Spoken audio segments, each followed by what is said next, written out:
Bonjour, je suis Mireille Santerre, je suis étudiante au baccalauréat en sciences infirmières. Aujourd'hui, je vais vous parler de l'isolement social. L'isolement social, on peut mélanger avec le terme de solitude. Donc, les deux concepts sont quand même différents. La solitude, c'est plus un sentiment, une émotion d'écart entre ce qu'on a actuellement et ce qu'on aimerait avoir au niveau des relations sociales. Mais ce n'est pas nécessairement négatif. La solitude, ça peut être positif pour certaines personnes. Il y en a certains qui aiment ce sentiment-là à l'occasion. Par contre, quand on parle d'isolement social, là, on parle vraiment d'une carence dans les contacts sociaux. Donc, ça dure dans le temps, c'est en quantité et en qualité. Là, on a une problématique.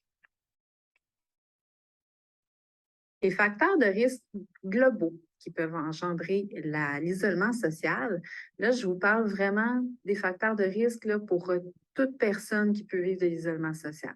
Donc, on peut avoir des relations qui sont de mauvaise qualité. Donc, on a des conflits, des mauvaises ententes. On peut avoir un réseau social qui est plus limité, donc en quantité de relations sociales. Ça peut être aussi de notre côté une faible estime de soi qui fait qu'on est moins porté à aller en contact avec autrui. Les personnes qui ont des troubles de santé mentale sont aussi des personnes à risque de souffrir d'isolement social. Les personnes âgées, les personnes vivant en milieu défavorisé, aussi les personnes qui ont vécu des situations difficiles vont être portées à s'isoler. Également, les personnes qui vivent des maladies chroniques, donc des maladies qui perdurent dans le temps, vont être portées à rester à la maison, à éviter les relations avec autrui. Quand on parle de facteurs qui peuvent affecter la qualité des relations pour les parents, souvent on parle de problèmes conjugaux. Donc, ça peut être les conflits dans le couple. Ça peut être la pression subie de la part des proches, la famille, des amis. Ça peut être la pression justement au niveau de l'éducation de nos enfants. Ça peut être aussi des tensions familiales, bon, avec plus la famille éloignée, la famille proche. Ça peut être aussi lié au fait que vos amis ne sont pas parents encore, donc ne comprennent pas nécessairement votre réalité. Donc, ça peut faire en sorte que vous avez moins euh, de sujets de discussion.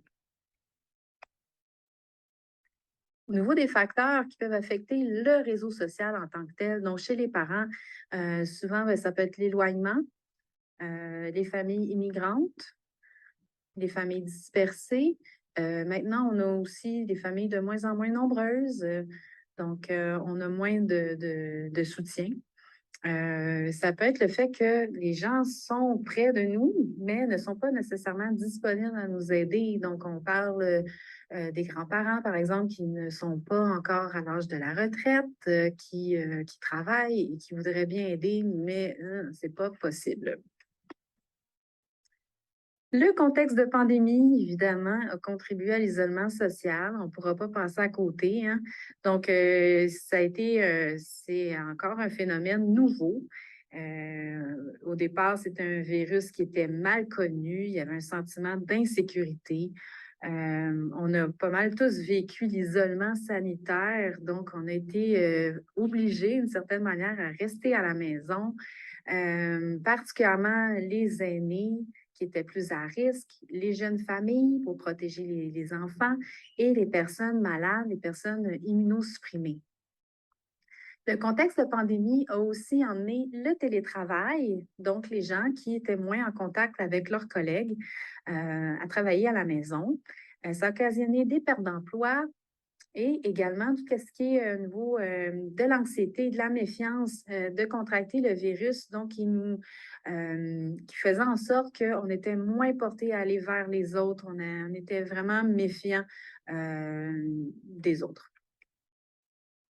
Au niveau des statistiques, ce qui est frappant, c'est que ce qui est ressorti dans les études, c'est qu'il y a un parent sur 5 qui affirme ne pas avoir de ressources de soutien stable dans son entourage. Qu'est-ce que ça veut dire, ça? C'est qu'il n'y a pas de plan B. Donc, c'est vraiment les deux parents qui prennent sur soi quand arrive une maladie, un enfant qui ne peut pas aller à la garderie, toutes des situations qui font en sorte qu'on doit s'adapter. Donc, un parent sur 5 n'a pas d'aide pour pallier à ça.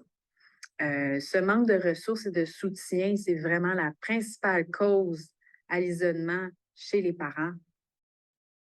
Et aussi, ce qui est vraiment préoccupant, c'est qu'il y a un parent sur 4 qui ne connaît pas les ressources d'aide parentale offertes dans sa région.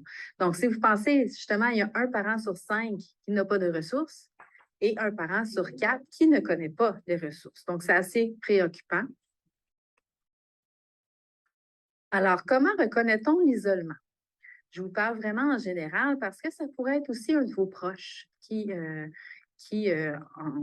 souffre de ce phénomène. Donc, ça peut être une tristesse qui est associée à la solitude, mais tout en évitant les relations avec autrui, donc en refusant les invitations à des soupers, à des activités. On a aussi la présence souvent d'un événement marquant, déclencheur, qui vient briser les habitudes, qui vient briser les activités quotidiennes. Donc, ce n'est pas nécessairement un événement qui va être négatif. Donc, je vous donne comme exemple, ça peut être la naissance, justement, la pandémie, ça peut être une maladie, une perte d'emploi, ça peut être tout événement qui va venir chambouler l'équilibre du quotidien. Il y a un cercle vicieux lié à l'isolement.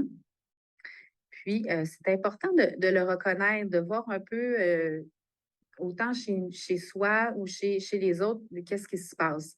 Donc, ce qui arrive souvent quand on est, on peut commencer par être isolé chez soi. Donc, on a vu moins de gens pendant un certain temps.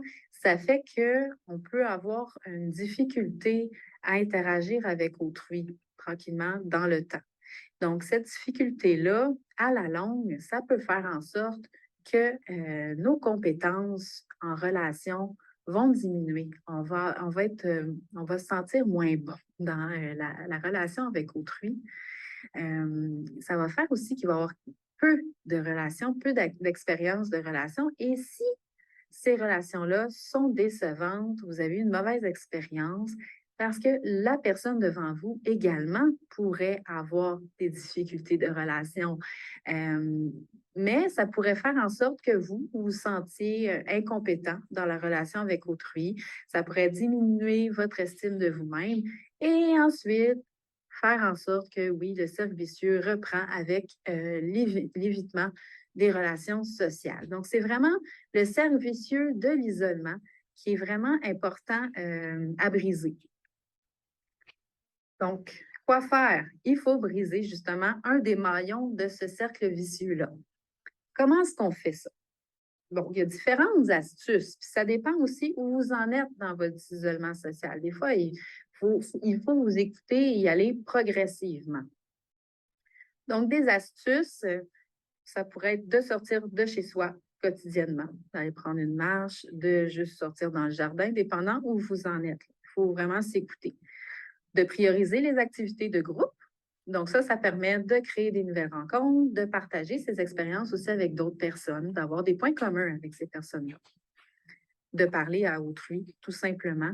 Donc, dépendant où vous en êtes dans votre isolement, des fois, ça peut être juste de faire un petit pas vers l'avant, de dire, ben là, j'ai dit bonjour, j'ai souri à mon voisin, par exemple. C'est juste un exemple. Une autre chose aussi qui pourrait vous aider à briser l'isolement, c'est faire des activités qui vous plaisent, tout simplement, qui vous font du bien. Donc, vraiment de vous écouter, de voir c'est quoi votre besoin. Une autre astuce, c'est de s'impliquer dans les activités de votre enfant. Donc, ça peut être autant à la garderie, à l'école ou différentes activités sociales. Ça pourrait faire en sorte que vous pourriez rencontrer des personnes qui ont des points communs avec vous. Il y a aussi les groupes d'entraide et de soutien. Là, ça va être vraiment par rapport à une problématique plus spécifique. Les activités OK, gratuites permettent aussi de briser l'isolement. Souvent, il y a des activités qu'on ne prend pas nécessairement en compte, qu'on ne voit pas, mais qui sont totalement gratuites. Donc, la programmation de la ville offre souvent des ateliers, des activités pour la famille, les parents, pour différents types. Donc, les lieux publics aussi, comme la bibliothèque municipale, offrent des ateliers avec les enfants, les ateliers de bricolage. Donc, ça permet de rencontrer d'autres parents. Les aires de jeu, comme les parcs de la ville, centres de loisirs, des clubs, dépendant de vos intérêts, de vos passe-temps, puis des ateliers de la ville, d'organismes communautaires, comme par exemple la maison par enfants. Si vous avez besoin d'aide, c'est vraiment important d'en parler. Si vous voyez que les astuces ne fonctionnent pas, vous ressentez de la détresse, ça se peut que vous ne soyez pas nécessairement à l'aise d'en parler à vos proches. Donc, je vous mets des petites ressources ici. Donc, on a premièrement la ligne parents. La ligne parents, c'est dédié aux parents, mais aux parents d'enfants de 0 à 20 ans. Donc, ça peut être vraiment pendant une longue période. C'est un service qui est offert 24 heures sur 24. C'est complètement confidentiel, gratuit. Vous allez parler à un intervenant qui va vous référer selon vos besoins. Ça peut être à d'autres ressources, là, tout simplement. Ressources sociales et communautaires, le 211. Vous avez également le site Internet. Si vous tapez 211 dans Google, vous allez avoir un bottin. Donc, c'est pareil aussi sur la ligne téléphonique, c'est avoir accès au bottin des ressources de votre région, donc selon votre code postal. Ici, vous n'allez pas nécessairement parler à un intervenant, mais vous allez plutôt voir, selon vos besoins dans certaines catégories, quels sont les organismes que vous pouvez contacter. Pour Info Santé, Info Social, les deux sont avec le 811. Pour Info Santé, c'est la ligne 1 pour les mots physiques, alors que pour Info Social, il faut faire le 2. C'est un service aussi qui est ouvert 24 heures sur 24. Vous allez avoir un téléphoniste qui va vous écouter en ligne. C'est complètement, c'est confidentiel. Puis, elle va pouvoir vous référer à des ressources au besoin. Première ressource, à l'aide aux parents. Donc, vous avez le numéro de téléphone. C'est aussi en ligne, cette ressource-là, avec des capsules d'aide. Donc, c'est vraiment important de vous rendre compte de votre besoin, de voir si vous avez besoin d'aide. Donc, c'est pas tabou et ça arrive à beaucoup de parents d'avoir besoin de parler. Donc, il faut pas... il faut, il faut, il faut pas s'empêcher de le faire. Donc, c'est ce qui termine ma présentation. Donc, je vous souhaite une bonne journée. Prenez soin de vous et à la prochaine.